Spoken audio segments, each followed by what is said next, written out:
दरवर्षीप्रमाणे आमच्या आर्वी गावामध्ये रामनवमीनिमित्त रामनवमीच्या अगोदर 7 दिवस आधी अखंड हरिनाम सप्ताह होतो.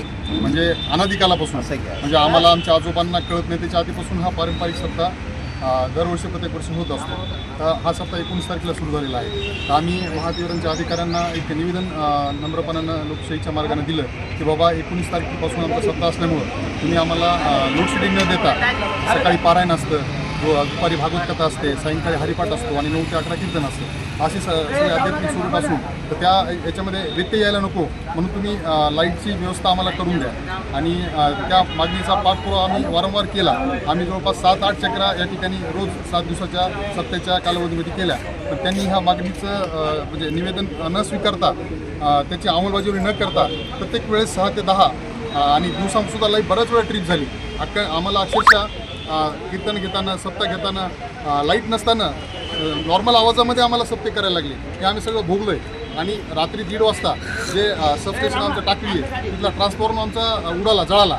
तर पूर्ण गाव रात्रीपासून अंधारात आहे. आज जवळपास आमच्या 20-25 हजार लोकांचं स्वयंपाकाचं नियोजन असतं.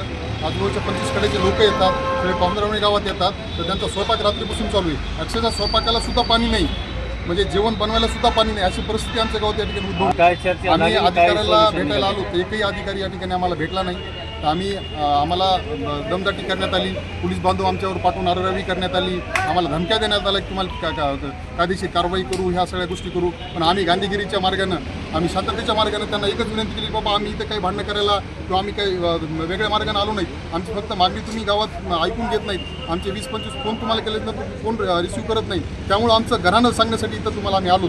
तर त्यांचे प्रतिनिधी सामाले सर आमचे असतील ते आले, त्यांच्यामार्फत त्यांच्याशी बोलणं झालं. आमची एकच विनंती की ट्रान्सफॉर्मर लगेच आता दुरुस्त होऊ शकणार नाही, त्याला 7-8 घंट्याचा कालावधी लागणार. आता आमची यात्रा आज लागलीच चालू आहे.